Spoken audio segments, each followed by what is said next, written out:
आइए भक्तों, आज सुनते हैं शरद पूर्णिमा व्रत कथा। तो एक बार बोलिए प्रेम से विष्णु भगवान की जय। लक्ष्मी माता की जय। माँ लक्ष्मी और भगवान विष्णु की कृपा को प्राप्त करने के लिए एक साहूकार की दोनों बेटियां हर पूर्णिमा को व्रत किया करती थी। इन दिनों बेटियों में बड़ी बेटी पूर्णिमा का व्रत पूरे विधि विधान से और पूरा व्रत करती थी। वही छोटी बेटी व्रत तो करती थी, लेकिन नियमों को आडंबर बनाकर उनकी अनदेखी करती थी। विवाह योग्य होने पर साहूकार ने अपनी दोनों बेटियां का विवाह कर दिया। बड़ी बेटी के घर समय पर स्वास्थ्य संतान का जन्म हुआ। संतान का जन्म छोटी बेटी के घर भी हुआ, लेकिन उसकी संतान पैदा होते ही दम तोड़ देती थी। 2-3 बार ऐसा होने पर उसने एक साहूकार को बुलाकर अपनी व्यथा कही और धार्मिक उपाय पूछा। उसकी सारी बात सुनकर और कुछ प्रश्न पूछने के बाद ब्राह्मणों ने उससे कहा कि तुम पूर्णिमा का अधूरा व्रत करती हो, इस कारण तुम्हारा व्रत फलित नहीं होता और तुम्हें अधूरे व्रत का दोष लगता है। ब्राह्मण की बात सुनकर छोटी बेटी ने पूर्णिमा व्रत पूरे विधि विधान से करने का निर्णय लिया, लेकिन पूर्णिमा आने से पहले ही उसने एक बेटे को जन्म दिया। जन्म लेते ही बेटे की मृत्यु हो गई। उस पर उसने अपने बेटे की शव को एक पीढ़े पर रख दिया और ऊपर से एक कपड़ा इस तरह ढक दिया कि किसी को पता न चले। फिर उसने अपनी बड़ी बहन को बुलाया और बैठने के लिए वही पीढ़ा दे दिया। जैसे ही बड़ी बहन उस पीढ़े पर बैठने लगी, उसके लहंगे की किनारे बच्चे को छू गई और वह जीवित होकर तुरंत रोने लगा। इस पर बड़ी बहन पहले तो डर गई और फिर छोटी बहन पर क्रोधित होकर उसे डांटने लगी। क्या तुम मुझ पर बच्चे की हत्या का दोष और कलंक लगाना चाहती हो? मेरे बैठने से यह बच्चा मर जाता तो?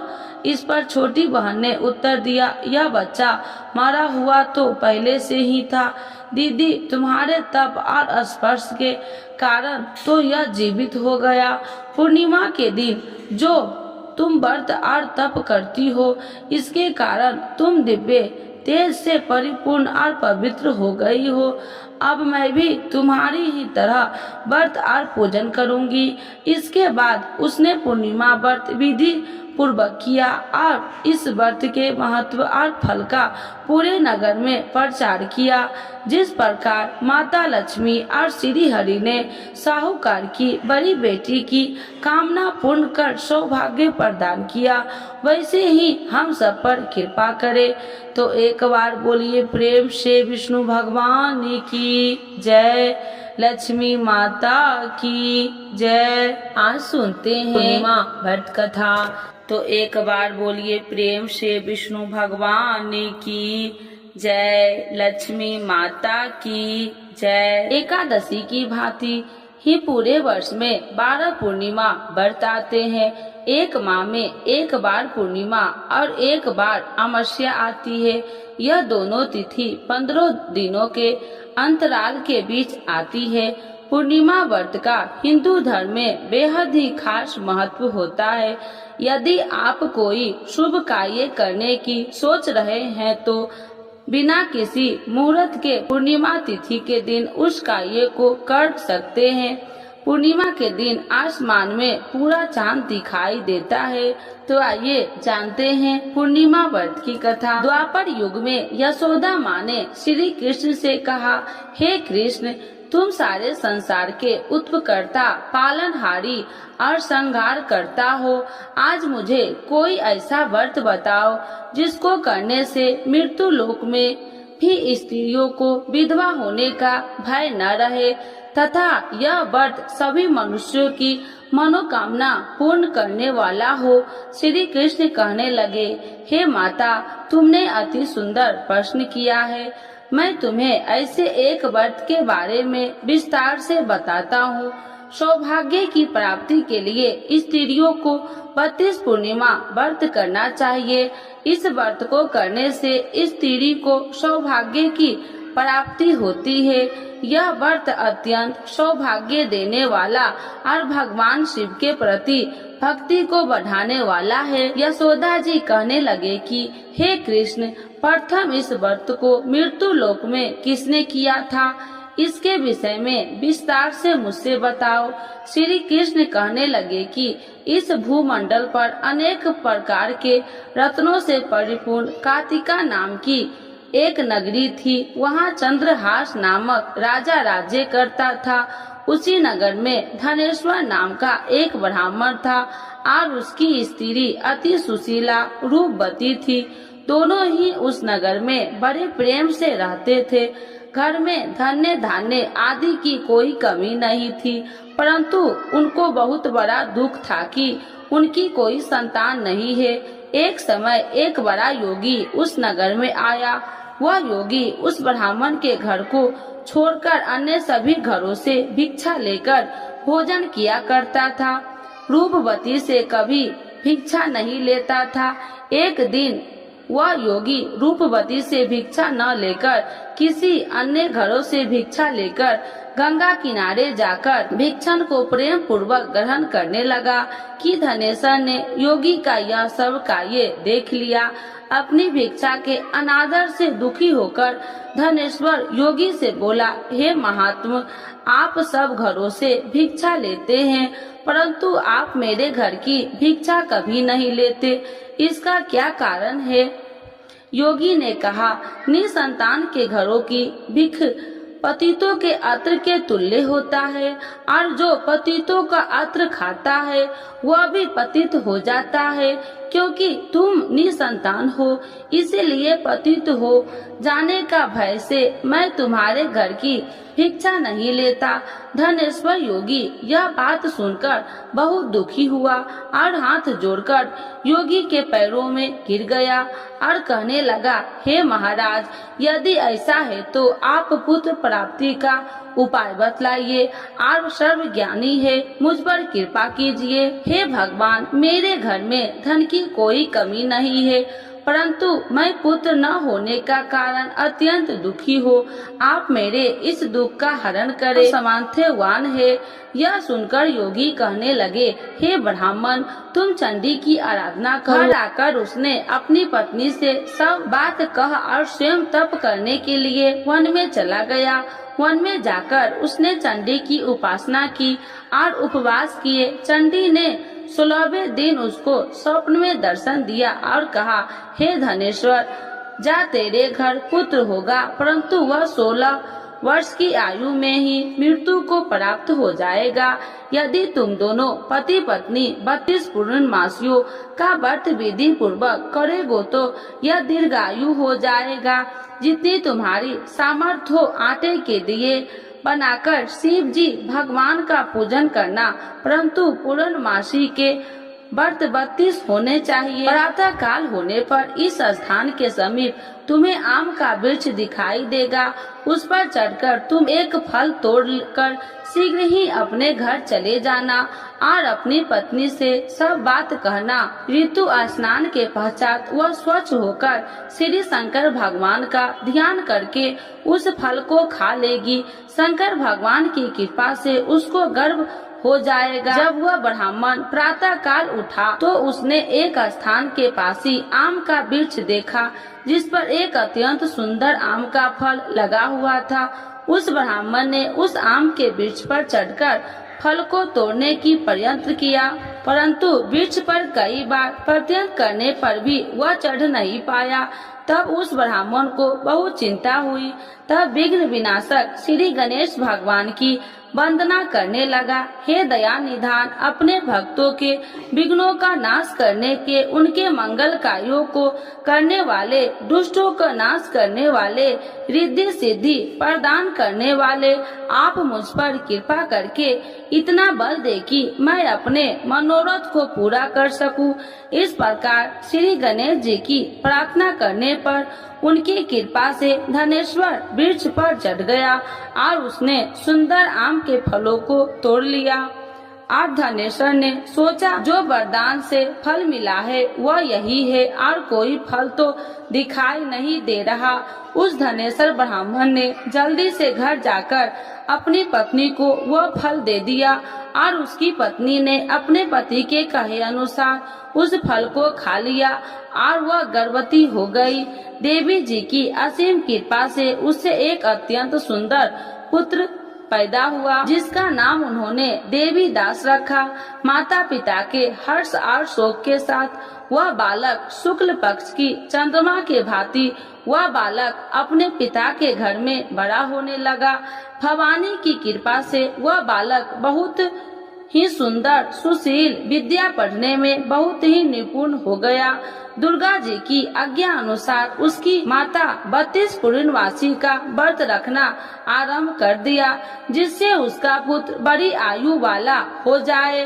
16 वर्ष लगते ही देवी दास के माता पिता को बड़ी चिंता हो गई कि कहीं उनके पुत्र की इस वर्ष मृत्यु न हो जाए। इसीलिए उन्होंने अपने मन में विचार किया कि यदि यह दुर्घटना उनके सामने हो गई तो वह कैसे सहन करेंगे। इसीलिए उन्होंने देवी दास के मामा को बुलाया और कहा, हमारी एक बहुत बड़ी इच्छा है कि देवी दास 1 वर्ष तक काशी में जाकर विद्या अध्ययन करे और उसको अकेला भी कभी नहीं छोड़ना चाहिए। इसीलिए साथ में तुम चले जाओ और 1 वर्ष के पश्चात इसको वापस ले आना। सब प्रबंध करके उसके माता पिता ने काशी जाने के लिए देवी दास को एक घोड़े पर बैठाकर उसके मामा के साथ भेज दिया। परंतु यह बात उसके मामा या किसी और से नहीं बताई। धनेश्वर तथा उसकी पत्नी ने अपने पुत्र की मंगल कामना दीर्घायु के लिए भगवती दुर्गा की आराधना और पूर्णमासियों का व्रत करना आरंभ कर दिया।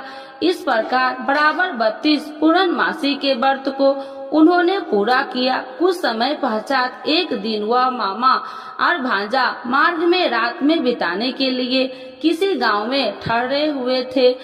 उस दिन उस गांव में ब्राह्मण की अत्यंत सुंदर, सुशीला और गुणवती कन्या का विवाह होने वाला था। जिस धर्मशाला के अंदर वर और उसकी बारात ठहरी थी, उसी धर्मशाला में देवी दास और उसके मामा भी ठहरे हुए थे। संयोगवश कन्या को तेल आदि चढ़ाकर मंडप आदि का कार्य किया गया। तो लगन के समय वर को धनुवात हो गया। इसीलिए वर के पिता ने अपने कुटुंबियों से विमर्श करके निश्चय किया कि यह देवी दास मेरे पुत्र जैसा ही सुंदर है, मैं इसके साथ ही लगन करवा दूं और बाद में विवाह के अन्य कार्य मेरे लड़के के साथ ही हो जाएगा। ऐसा सोचकर देवी दास के मामा से जाकर बोला कि तुम थोड़ी देर के लिए अपना भांजा हमें दे दो, जिससे विवाह के लगन का सब कार्य सुचारू रूप से हो सके। तब देवी दास का मामा कहने लगा, जो कुछ भी वधु पक्ष की कन्या दान के समय वर को मिले वह सब हमें दे दिया जाए, तो मेरा भांजा इस बारात में दूल्हा बन जाएगा। यह बात वर के पिता ने स्वीकार कर लेने पर उसने अपना भांजा वर बनने के लिए भेज दिया और उसके साथ सब विवाह कार्य विधि पूर्वक संपन्न हो गए। पत्नी के साथ वह भोजन करने लगा तो अपने मन में सोचने लगा कि न जाने यह किसकी स्त्री होगी। वह एकांत में यही सोच सोचकर अपने कर्म श्वास छोड़ने लगा और उसकी आंखों से आंसू भी आ गए। तब लड़की ने पूछा, क्या बात है, आप इतने उदासीन व दुखी क्यों हो रहे हैं। तब उसने सब बात जेवर के पिता और उसके मामा के हुई थी लड़की को बता दी। तब कन्या कहने लगा कि यह ब्राह्मण विवाह के विपरीत कैसे हो सकता है। देव ब्राह्मण और अग्नि के सामने मैंने आपको ही अपना पति माना है, इसीलिए आप ही मेरे पति हैं। मैं आपकी ही पत्नी रहूंगी, अन्य किसी की कदापि नहीं। देवी दास ने कहा, ऐसा मत करिए, क्योंकि मेरी आयु बहुत कम है। मेरे पश्चात आपकी क्या गति होगी, इन बातों को अच्छी तरह विचार कर लो। परंतु वह दृढ़ विचार वाली कन्या थी। वह बोली, जो आपकी गति होगी वह मेरी गति होगी। स्वामी, आप उठिए और भोजन कीजिए, आप निश्चय ही भूखे होंगे। तब देवी दास और उसकी पत्नी ने भोजन किया तथा शेष रात्रि वह सोते रहे। प्रातः काल देवी दास ने अपनी पत्नी को 3 नागों से जड़ी हुई एक अंगूठी दे दी, एक रुमाल दिया और बोला, हे प्रिय, इसे लो और संकेत समझकर स्थिर चित हो जाओ। मेरा मरण और जीवन जानने के लिए एक पुष्ट वाटिका बना लो, उसमें सुगंधित वाली एक नववालिका लगाओ, उसको प्रतिदिन जल से सिंचा करो और आनंद के साथ खेलो कूदो और उत्सव मनाओ। जिस समय और जिस दिन मेरा मृत्यु होगा यह फूल सूख जाएगा और जब वह फिर से हरे हो जाएंगे तो समझ लेना मैं जीवित हूँ। यह बात निश्चय करके समझ लेना, उसने कोई भी संशय नहीं है। इतना कहकर देवी दास वहाँ से चला गया। प्रातः काल होते ही वहाँ पर गाजे बाजे बजने लगा और जिस समय विवाह कार्य समाप्त करने के लिए वर तथा सब बाराती मंडप में आए तो कन्या ने वर को भली प्रकार से देखकर अपने पिता से कहा, यह मेरा पति नहीं है, मेरा पति वही है जिसके साथ रात्रि में मेरा पानी ग्रहण हुआ था। इसके साथ मेरा विवाह नहीं हुआ। यदि वह वही पुरुष है तो बताइए कि मैंने इसको क्या दी। वधू पक्ष और कन्या पक्ष कन्यादान के समय जो आभूषण आदि दिए गए थे वो दिखाइए तथा रात में क्या गुप्त बातें मैंने इनसे कही वह सब सुनाइए। पिता ने उसके कहे अनुसार वर को बुलाया। कन्या की यह सब बातें सुनकर वह कहने लगे, मैं कुछ भी नहीं जानता। इसके पश्चात लज्जित होकर वह अपना सा मुंह बनाकर चला गया और सारी बात भी अपमानित होकर वहां से लौट गई। भगवान श्री कृष्ण बोले, हे माता, इस प्रकार देवीदास काशी विद्या अध्ययन के लिए चला गया। जब वह कुछ समय बीत गया तो काल से प्रेरित होकर एक सर्प रात्रि के समय उसको डसने के लिए वहां पर आया। उस विस्तार के प्रभाव से उसके शयन का स्थान चारों ओर से विष की ज्वाला से विषैले हो गया, परंतु व्रत के प्रभाव से उसको काट नहीं पाया, क्योंकि पहले ही उसकी माता ने 32 पूर्णमासी का व्रत रखा था। इसके बाद मध्याह्न के समय स्वयं काल वहां आया और उसके शरीर से प्राण को निकालने का प्रयत्न करने लगा, जिससे वह मूर्छित होकर पृथ्वी पर गिर गया। उसी समय माता पार्वती के साथ भगवान शंकर वहां आ गए। उसको मूर्छित दशा में देखकर माता पार्वती जी ने शंकर जी से प्रार्थना की, हे महाराज, इस बालक की माता ने पहले ही 32 पूर्णिमा का व्रत पूरा किया था, जिसके प्रभाव से आप इसको प्राण दान दे। भवानी के कहने पर भक्त वत्सल भगवान शिव जी ने उसको प्राण दान दे दिया। इस व्रत के प्रभाव से काल को भी पीछे हटना पड़ा और देवी दास स्वयं होकर बैठ गया। उधर उसकी पत्नी उसके काल की परीक्षा किया करती थी। जब उसने देखा उस पुष्प वाटिका में पुष्प कुछ भी नहीं है तो उसको अत्यंत आश्चर्य हुआ, लेकिन जब वह जैसे ही हरी भरी हो गई तो वह जान गई कि सब उसका पति ठीक ठाक है, वह जीवित हो गया है। यह देखकर वह बहुत प्रसन्न हो उठी। अपने पिता से कहने लगे कि पिताजी, मेरा पति जीवित है, आप उनको ढूंढिए। जब 16 वर्ष व्यतीत हो गया तो देवी दास भी अपने मामा के साथ काशी से चल दिया। इधर उसके ससुराल उसको ढूंढने के लिए अपने घर से जाने वाले ही थे कि वहाँ दोनों मामा और भांजा वहाँ पर आ गए। उनका आया हुआ देखकर उनके ससुर को बहुत प्रसन्नता हुई। उन्हें अपने घर ले गए। उस समय नगर के निवासी भी वहाँ इकट्ठे हो गए। निश्चय किया कि अवश्य ही इसी बालक के साथ कन्या का विवाह हुआ था। उस बालक को कन्या ने जब देखा तो पहचान लिया कि यह तो वही है जो संकेत करके गया था। तब उपरांत सब कहने लगे कि भला हुआ यह आ गया है, और सब नगरवासी ने आनंद मनाया। कुछ दिन बाद देवी दास ने अपनी पत्नी और मामा के अपने ससुराल के घर से बहुत सारे उपहार लेकर अपने माता पिता की घर की तरफ प्रस्थान किया। जब वह अपने गांव के निकट पहुंच गए तो कई लोगों से उसे देखकर उसके माता पिता को पहले ही खबर दे दी कि तुम्हारा पुत्र देवी दास अपनी पत्नी और मामा के सहित आ रहे हैं। ऐसा समाचार सुनकर माता पिता को विश्वास नहीं हुआ, परंतु जब और लोगों ने भी आकर यही बात उनसे बताई तो उनको बड़ा आश्चर्य हुआ। लेकिन थोड़ी देर में देवी दास ने आकर अपने माता पिता के चरणों में अपना सर रखकर प्रणाम किया और उसकी अपनी पत्नी ने अपने सास ससुर के चरणों को स्पर्श किया तो माता पिता ने अपने पुत्र और पुत्र वधू को हृदय से लगा लिया और दोनों की आंखों में प्रेम अश्रु बह चले। अपने पुत्र और पुत्र वधू के आने की खुशी में धनेश्वर ने बड़ा ही भारी उत्सव किया और ब्राह्मणों को दान दक्षिणा देकर प्रसन्न किया। श्री कृष्ण भगवान कहने लगे कि इस प्रकार धनेश्वर 32 पूर्णमासी के व्रत के प्रभाव से पुत्रवान हो गया। जो भी स्त्री 32 पूर्णमासी के व्रत को करती है वे जन्म जन्मांतर के वैधव्य का दुख नहीं भोगती और सदैव सौभाग्यवती रहती है।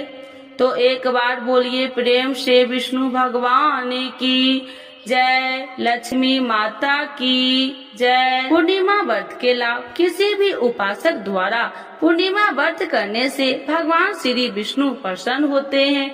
पूर्णिमा व्रत करने वाले उपासक को जल्द ही संतान प्राप्ति होती है और संतान की दीर्घायु प्राप्त होता है। पूरी श्रद्धा से पूर्णिमा का व्रत करने से गृह कलेश दूर होते हैं। पूर्णिमा के व्रत करने से स्त्रियां सौभाग्यवती का वर प्राप्त होता है। इस व्रत को करने से मानसिक और शारीरिक कष्ट दूर होते हैं। पूर्णिमा का व्रत करने से मनुष्य की सभी प्रकार की मनोकामना पूरी होती है। जो भी उपासक पूर्णिमा का व्रत रखता है उस पर भगवान विष्णु और चंद्रमा की विशेष कृपा सदैव बनी रहती है। यह व्रत करने से आर्थिक परेशानी भी दूर होती है। पूर्णिमा व्रत की पूजा विधि। पूर्णिमा के दिन सुबह नहाकर स्वच्छ कपड़े पहने, जिसके बाद घर के मंदिर को अच्छे तरह से साफ कर गंगा जल छिड़काव करे। भगवान श्री विष्णु की मूर्ति पर हल्दी का तिलक लगाना चाहिए। भगवान श्री विष्णु के साथ माता लक्ष्मी का पूजन अवश्य तौर पर करना चाहिए। भगवान श्री विष्णु के समक्ष घी का दीपक जलाए, पुष्प चढ़ाए। रात को चंद्र उदय होने के बाद चंद्रमा को जल अर्पित करे। पूर्णिमा के व्रत किसकी पूजा करनी चाहिए? पूर्णिमा के व्रत में विष्णु भगवान की पूजा करनी चाहिए। पूर्णिमा के व्रत कितने करने चाहिए? पूर्णिमा के 32 व्रत करने का संकल्प लेना चाहिए। पूर्णिमा के दिन क्या नहीं खाना चाहिए? पूर्णिमा के दिन प्याज लहसुन नहीं खाना चाहिए। तो एक बार बोलिए प्रेम से कृष्ण भगवान की जय, विष्णु भगवान की जय, लक्ष्मी माता की जय। पूर्णिमा पर लक्ष्मी नारायण व्रत करने का बहुत महत्व है। भगवान विष्णु की पूजा करने से सभी शारीरिक दुखों का नाश होता है और सुखों की प्राप्ति होती है। इस दिन पवित्र नदियों में स्नान करने एवं व्रत दान पुण्य करने से पुण्य फलों की प्राप्ति होती है। पूर्णिमा पर लक्ष्मी नारायण व्रत करने का बहुत महत्व है। भगवान विष्णु की पूजा करने से सभी शारीरिक दुखों का नाश होता है और सुखों की प्राप्ति होती है। इस दिन पवित्र नदियों में स्नान करने एवं व्रत दान पुण्य करने से पुण्य फलों की प्राप्ति होती है। इस दौरान चंद्रमा से जुड़ी चीजों का दान करने से कई तरह के लाभ प्राप्त होते हैं। आप सफेद वस्त्र, शक्कर, चावल, दही या फिर चांदी का दान कर सकते हैं। माना जाता है कि इससे कुंडली में चंद्रमा की स्थिति मजबूत होती है और जीवन में सुख समृद्धि बनी रहती है। पूर्णिमा के दिन चंद्र देव अपनी पूर्ण कला से युक्त होते हैं। इसका प्रभाव सीधे व्यक्ति के मन और शरीर पर पड़ता है।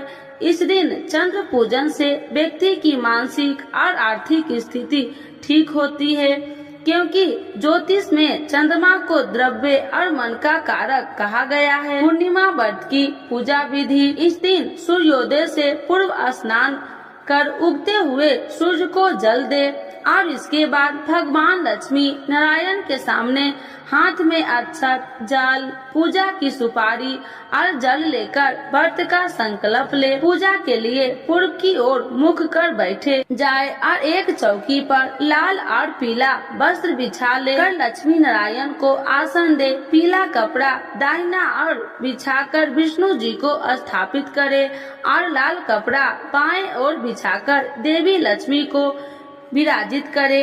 इसके बाद लाल, सफेद और पीले पुष्प अर्पित करते हुए विधि विधान से पूजन करे। संभव हो तो देवी लक्ष्मी को कमल का पुष्प अर्पित करे। इसके बाद मखाने की खीर, आटे की पंजरी या शुद्ध घी से बने मिष्ठान का भोग लगाए।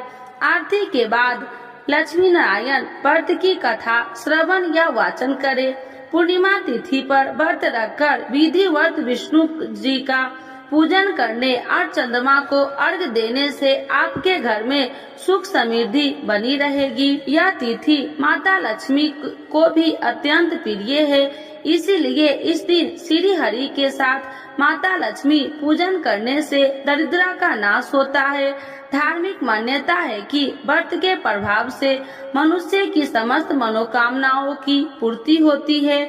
इस व्रत को करने से धन संपत्ति, सुख, वैभव और वृद्धि होती है। इस व्रत को गृहस्थ ही नहीं अविवाहितों को भी करना चाहिए। इससे उन्हें संयोग जीवन साथी की प्राप्ति होती है। तो एक बार बोलिए प्रेम से लक्ष्मी नारायण भगवान की जय।